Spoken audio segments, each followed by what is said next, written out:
Democrats from the House Oversight Committee released a slew of emails, and they are about as significant as anything we've seen yet, tying Donald Trump to Jeffrey Epstein in a far more significant way than we've ever heard to this point. Yeah, and these emails are conversations between Jeffrey Epstein and author Michael Wolff, as well as Ghislaine Maxwell. So let's start with 2015, just before the Republican debates on CNN.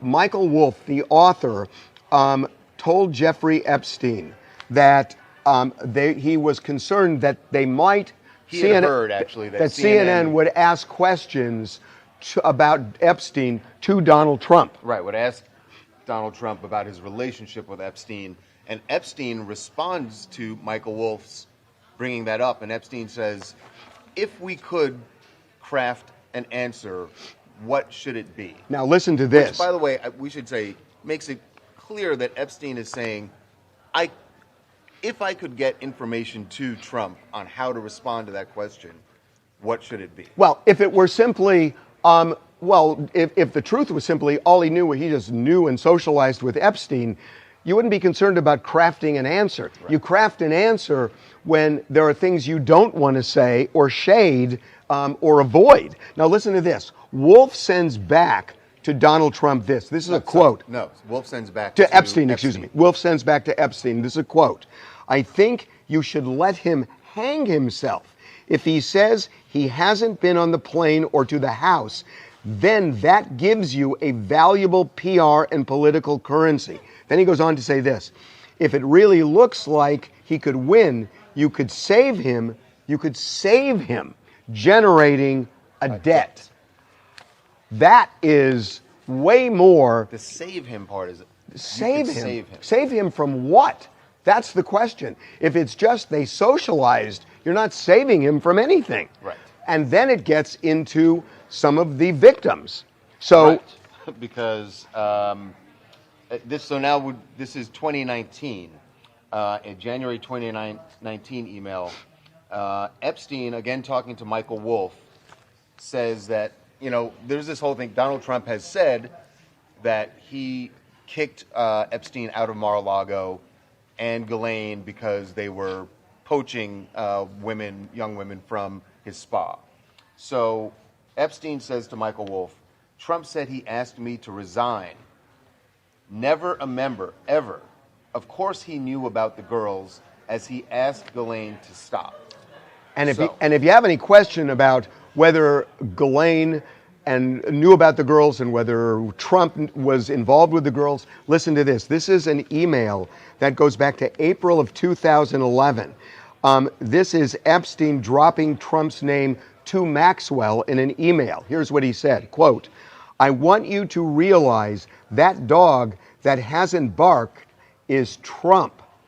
And then the name of the victim is redacted. We know now it's Virginia Giuffre. That's what the White House is saying. It's Virginia Giuffre, right? She said that Virginia spent hours at my house, Epstein's house, with him, Donald Trump.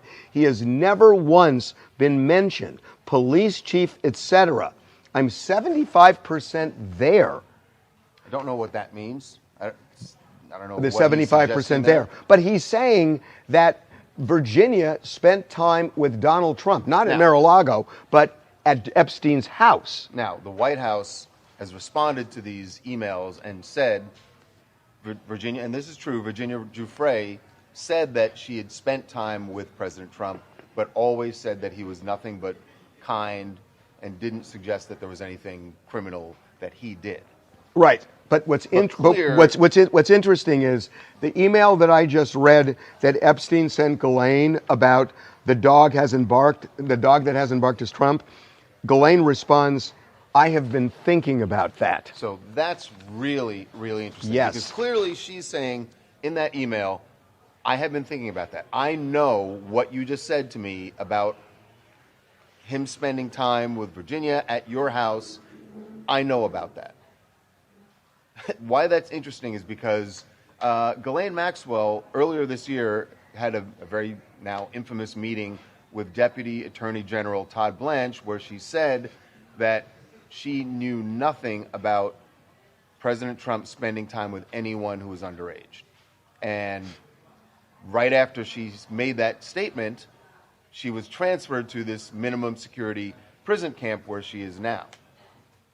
So she told the Deputy Attorney General she didn't know anything about it, yet in this email she is saying, I've been thinking about that. Since 2011. Right. Since That was 2011. in 2011. So, look, these emails, which are not really part of the Justice, we don't know. They may be part of the Justice Department file. We don't know because No, so the House Oversight Committee said that these were received by subpoena. They subpoenaed the Epstein estate after his death in 2019. Now, we don't know whether these are part of the Justice Department file or not, but that file is now headed for release, I think, with the swearing in of the Arizona Congresswoman today. Yeah. And once that happens, the file is going to be released. But the White House is calling BS on all of this. They're saying that this is just a smear taking campaign by the Dems and that taking away from Trump's historic accomplishments. But there is something here that why in 2015, ahead of the debate, is Epstein trying to craft a statement? He uses the word craft. Craft a statement essentially about Epstein's relationship with Trump. Right. That is really interesting, to be continued.